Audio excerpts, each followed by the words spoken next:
कृष्णदास जी का पद है, और ये पद स्थिति बताता है उस व्यक्ति की जिसके सर्व कृष्ण धन कृष्ण मन कृष्ण ही हमारो धन, आठों याम ऊधो हमें कृष्ण ही सो काम है।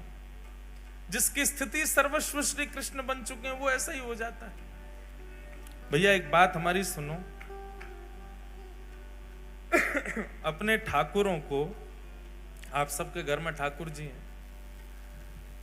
श्रृंगार एक बार को कम धारण करा दो चलेगो, भोग एक बार को सामान्य लगा दो चलेगो, पर ये रसिक जनों की वाणी जरूर सुनाओ, अपने ठाकुर के आगे बैठ के गाया करो। मैं कथाओं में कहता हूं बार बार, इन पदों को सुनकर के ठाकुर जी प्रकट हो जाते थे, और सामने खड़े खड़े कृष्णदास गा रहे हैं और ठुमक ठुमक करके श्रीनाथ जी नृत्य कर रहे हैं, सूरदास जी गा रहे हैं, ठाकुर जी थोड़ी पे हाथ धर के सामने बैठ के सुनते थे, कुम्मन दास जी गा रहे हैं, ठाकुर जी लपक के गोद में कूद पड़ते, हितरवंश महाप्रभु गा रहे हैं, श्री ठाकुर जी लीला कर रहे हैं, स्वामी श्री हरदास जी गा रहे हैं और ठाकुर जी सामने बैठ के वंशी बजा रहे हैं। हमारे संग करते हैं हमारे ठाकुर जी ऐसा? इसलिए रसिक जनों के पद जरूर सुनाया करो। और लोग पूछते हैं कहां मिलेंगे, ढूंढो, कुछ तो करो, मेहनत करो, परिश्रम करके लाओ, अष्ट सखाओं के पद लाओ, स्वामी श्री हरदास जी के पद लाओ, हितरवंश महाप्रभु, सेवक जी महाराज आदि के सबके पद लाओ, इन पदों को सुनाओ, जयदेव महाप्रभु का गीत गोविंद सुनाओ। माधवदास जी जगन्नाथपुरी आ गए। माधवदास जी का एक नियम था, बहुत ध्यानपूर्वक सुनना। माधवदास जी जब जगन्नाथपुरी गए तो 3 दिन तक महाप्रभु जगन्नाथ जी को उन्होंने दर्शन नहीं किया। जगन्नाथपुरी पहुंचे, पहुंचते ही जगन्नाथ जी का श्री मंदिर देख करके रोने लगे और रोते रोते समुद्र के किनारे बैठ गए और जाकर के अपने आप को कोसते हुए रुदन करने लगे। किसी ने पूछा माधवदास जी ने दर्शन क्यों नहीं किया? बोले माधवदास जी अपने मन में विचार करने में 21 वर्ष का हो गया, अपने 21 वर्ष मैंने विषय भोग में व्यतीत कर दिए, जगन्नाथ जी की शरण में पहले क्यों नहीं आया? इस उदासी से बैठे जगन्नाथ वहां समुद्र के तट पर जाके, और अपने आप को दंड दे रहे हैं, ना कुछ पा रहे हैं, ना कुछ पी रहे हैं, ना कुछ पा रहे हैं, बस एक निष्ठ होकर रुदन करते जा रहे हैं और बार बार स्वयं को कोस रहे हैं, मैंने 21 वर्ष निकाल दिए। अरे तो भाई किसी ने कहा माधवदास जी को प्रसन्न हो जाना चाहिए, अब तो आ गए शरण में। बोले अब जीवन का कोई पता है क्या? मेरे जीवन के केवल इतने ही दिन हो, 21 वर्ष 6 दिन की मेरी आयु हो, तो इसका मतलब अब शेष 3 ही दिन रह पाऊंगा मैं ठाकुर जी की शरण में, 21 वर्ष तो मैंने विषय भोग में निकाल दिए। इस बात से परेशान होकर रोने लगे। अच्छा, माधवदास जी ने कोई 3 दिन का नियम नहीं लिया था, माधवदास जी तो मृत्यु पर्यंत अनशन पर बैठ गए समुद्र के तट पर जाके कि मैंने अपना जीवन व्यर्थ कर दिया, ठाकुर जी की शरण में पहले नहीं आया।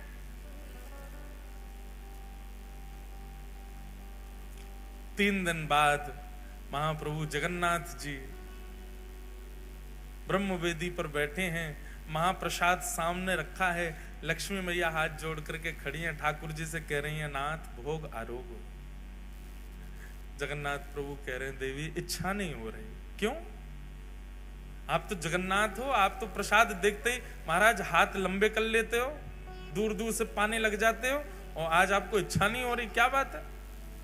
महाप्रभु जी कहते हैं एक मेरा भक्त सब छोड़ के आ गया, सब त्याग करके आया, त्याग करके मेरे शरण में आया है, लेकिन इस बात की ग्लानि में बैठा है कि इतने वर्ष मैंने क्यों संसार में विषय भोग भोगे, और वो भूखा प्यासा 3 दिन से पुरी में समुद्र के तट पर बैठा है। मुझे उसकी याद आ रही है, मुझे भूख नहीं लग रही है, तुम कुछ करो, उसके पास प्रसाद भिजवाओ, वो पाएगा तब मैं प्रसन्न होऊंगा। लक्ष्मी जी ने स्वर्ण के थाल में महाप्रसाद को, जबकि थाल में कभी महाप्रसाद नहीं पाया जाता, थाल में प्रसाद केवल ठाकुर जी पा सकते हैं जगन्नाथपुरी में, बाकी सबको तो पत्रों में पाना पड़ता है। मट्टी के बर्तन में पाना पड़ता, थाल में कोई प्रसाद नहीं पाता। लेकिन सन्मुख का थाल जिसमें महाप्रभु जगन्नाथ भोग लगाते हैं, वही थाल जगन्नाथ जी के अधुरामृत से युक्त थाल एक बालक का रूप धारण करके माधवदास जी के पास ले जाया गया और माधवदास जी के पास रख करके कहा, बोले कि आप ही माधवदास हैं? स्वर सुनकर के बोले हाँ जी मैं ही हूं। बोले श्री ठाकुर जी ने आपके लिए प्रसाद भेजा है मंदिर से, पा लीजिए। माधवदास जी तो महाराज प्रसाद देखने में व्यस्त हो गए, बालक अंतर ध्यान हो गया, प्रसाद देख करके इतने प्रसन्न हो गए, बोले ठाकुर जी ने प्रसाद भेजा, तुरंत प्रसाद पा लिया। प्रातः काल होते ही मंदिर में थाल नहीं मिला, सब जगह हाहाकार मच गई, पुजारियों पर प्रश्न चिन्ह उठाने लगे।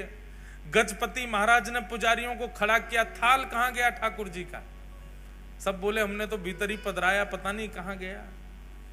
ठाकुर जी ने गजपति राजा को स्वप्न आदेश दिया, बोले चिंता नहीं करो, समुद्र के तट पर माधवदास नाम के भक्त हैं, उनके पास ही वो थाल में नहीं भिजवाया था, क्योंकि वो 3 दिन से अनशन पर बैठे थे। ये खबर सुनते ही सब पुजारियों सहित गजपति राजा गए और समुद्र तट पर देखा माधवदास जी बैठे प्रसन्न मुद्रा में, स्वर्ण का थाल रखा है, प्रसाद पा चुके हैं। सब ने जाके दंडवत किया और कहा महाराज आप दर्शन के लिए चलो। समस्त पुजारी और गजपति राजा माधवदास जी को लेकर के मंदिर में जैसे ही गए, मंदिर में माधवदास जी के प्रवेश करते ही ब्रह्मवेदी पर बैठे श्री जगन्नाथ झूमने लगे, ऐसे आनंदित होने लगे माधवदास को देख के। बंधुओं, हम सबने झूमते हुए ठाकुर जी को देखा है जब वो रथ पे जाते हैं, पर जैसे ठाकुर जी वो रथ पे जाते हुए झूमते हैं पंडा पुजारियों के संग, ऐसे ठाकुर जी वास्तव में अपने अनन्य भक्तों को देख के ब्रह्मवेदी पर झूमने लगते थे। कितने प्रसंगों में मैंने देखा, माधवदास जी के प्रसंग में देखा, यहां सालवेग के प्रसंग में देखा, रघुदास नाम के भक्त हुए उनके प्रसंग में देखा, ठाकुर जी ऐसे झूमते थे, मस्त मदमस्त हो जाते, जैसे मानो कोई वस्तु हो। अब हमारे जो जगन्नाथ जी है ना भागवत जी वाले, ये भी झूम जाते हैं। कई बार कथा में जोरदार कीर्तन होता है तो जोर से माइक बजता है तो ये भी ऐसे झूमते हैं, कभी कभी दिखते हैं। तो ठाकुर जी झूमने लगे माधवदास को, और जैसे ही झूमने लगे सब पंडा पुजारी जय जयकार करने लगे, हरि हरि बोलो, हरि हरि बोलो। महाप्रभु प्रसन्न हो गए माधवदास को देख करके। माधवदास जी ने प्रथम दर्शन किया श्री जगन्नाथ जी का, नेत्रों में अश्रु भर आए, ठाकुर जी को निहारते रहे, दर्शन किया। अब नित्य माधवदास जी दर्शन को जाने लगे। बहुत सुंदर चरित्र है माधवदास जी का। मैं तो आज 5-6 चरित्र सुनाने के भाव से आया था, अब जितने हो जाएं सुनो। माधवदास जी परम विद्वान थे। माधवदास जी के चरित्र में आता है, बहुत ध्यानपूर्वक सुनिएगा।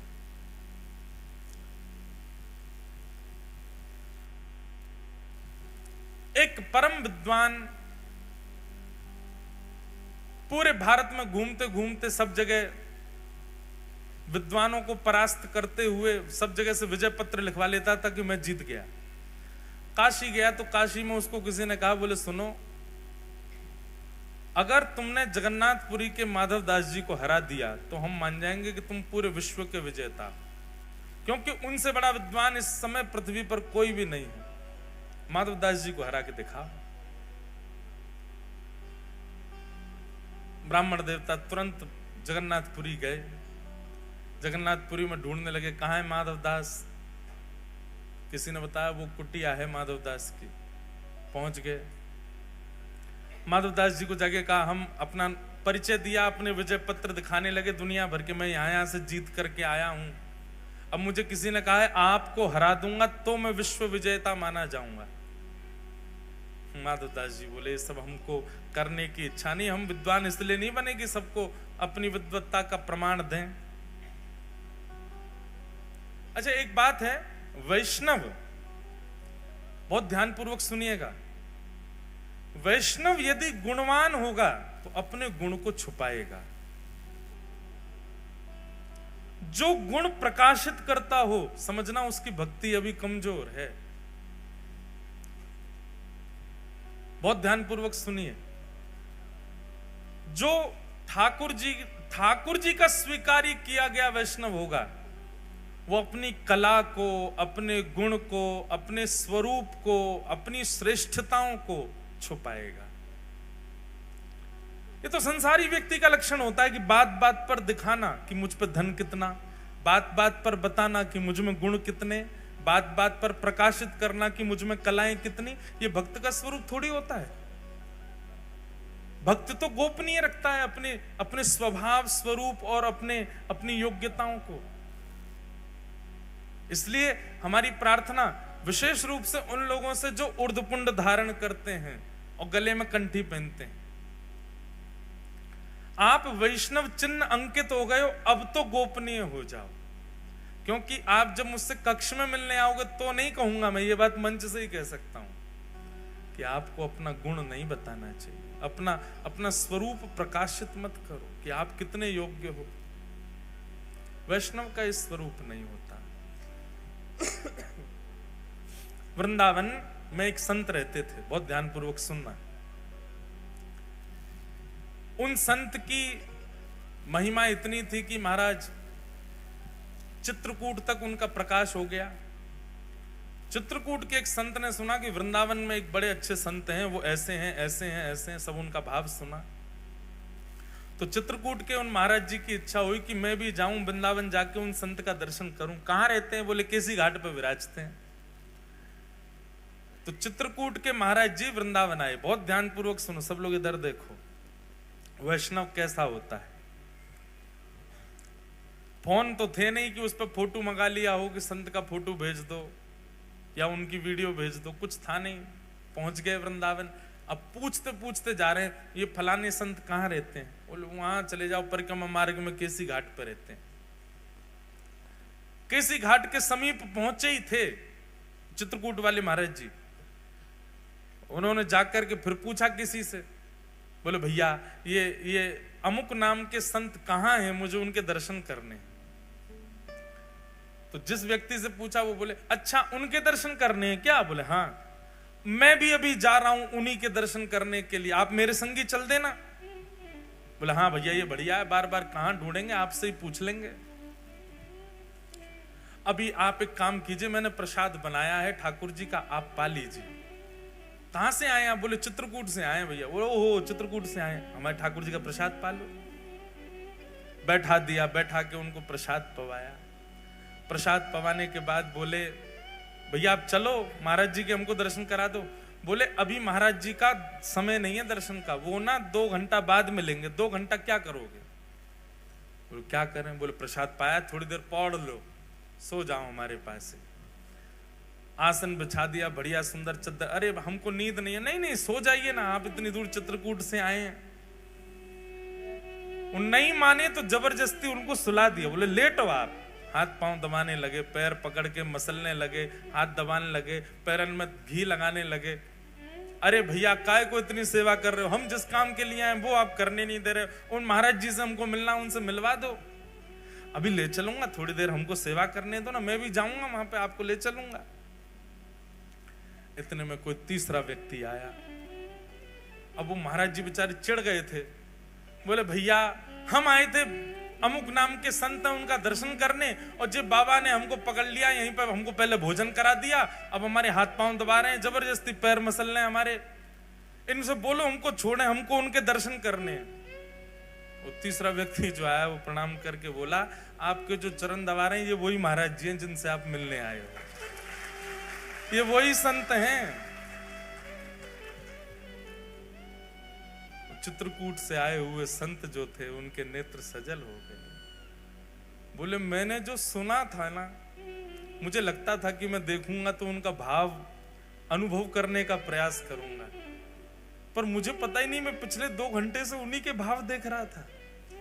यही है असली ये 2 प्रकार के वैष्णव, एक वो जिसने ठाकुर जी को पकड़ रखा है और एक वो जाकू ठाकुर जी ने पकड़ रखा है।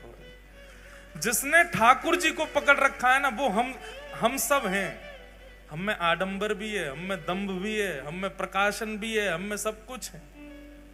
पर ठाकुर जी जाको पकड़ लेना, वो तो अत्यंत गौड़ हो जाता है, अत्यंत गोपनीय हो जाता है, अत्यंत सूक्ष्म हो जाता है, वो शांत हो जाता है। वो अपनी योग्यता जिससे संसार रीझे वो कार्य वो कर ही नहीं सकता। योग्यता बताने से 4 लोग रीझेंगे मुझसे,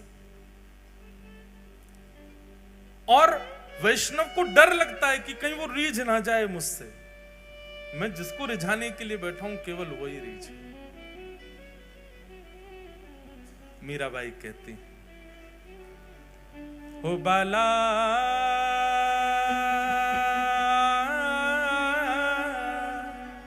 मैं बैरागन हूंगी, मैं बैरागन हूंगी, मैं बैरागन। क्यों?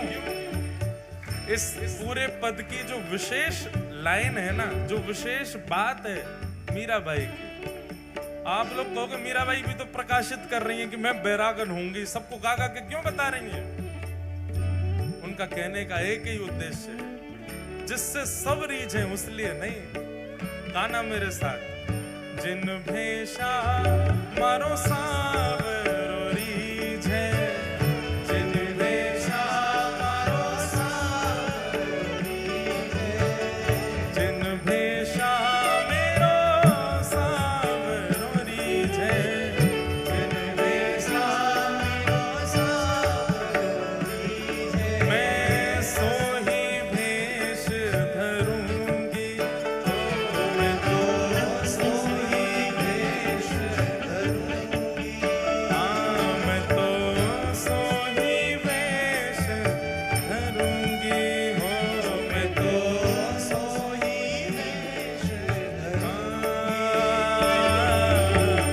मैं बैरागन होंगी, मैं बैरागन होंगी, मैं बैरागन होंगी, मैं बैरागन होंगी। ओ प्राण हमारा वहाँ बसते हैं, प्राण हमारा वहाँ बसते हैं, ओ प्राण हमारा वहाँ बसते हैं, प्राण हमारा वहाँ बसते हैं। यहाँ तो खाली कोड, यहाँ तो खाली कोड, यहाँ तो खाली कोड, यहाँ तो खाली कोड। ऊंचे स्वर में गाओ। मात पिता परिवार सोई है, मात पिता परिवार सोई है, मात पिता परिवार सोई है, मात पिता परिवार सोई है। ओ कहिए तिनका तो बाला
सीता जी को सिंदूर लगाते देखते हैं तो सोचते हैं कि ओहो, एक सिंदूर की धार लगाने से आप श्री राम जी की गृहिणी कहलाएंगी, हम तो सर्वांगन अंग पे लगा लेंगे।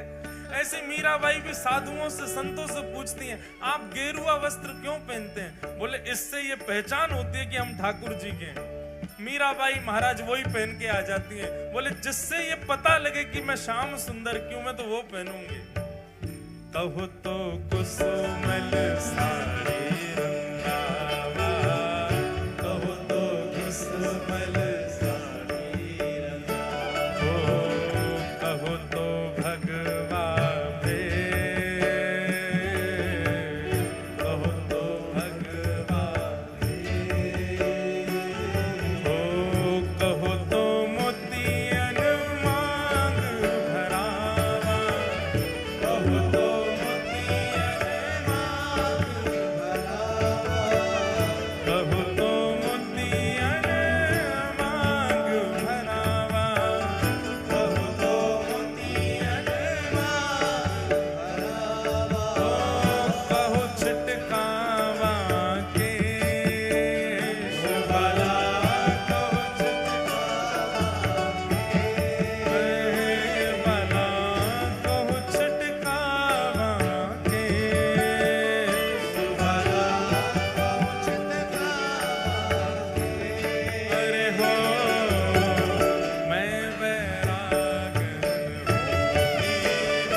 प्यारे की। थोड़ा थोड़ा आगे खिसक आओ।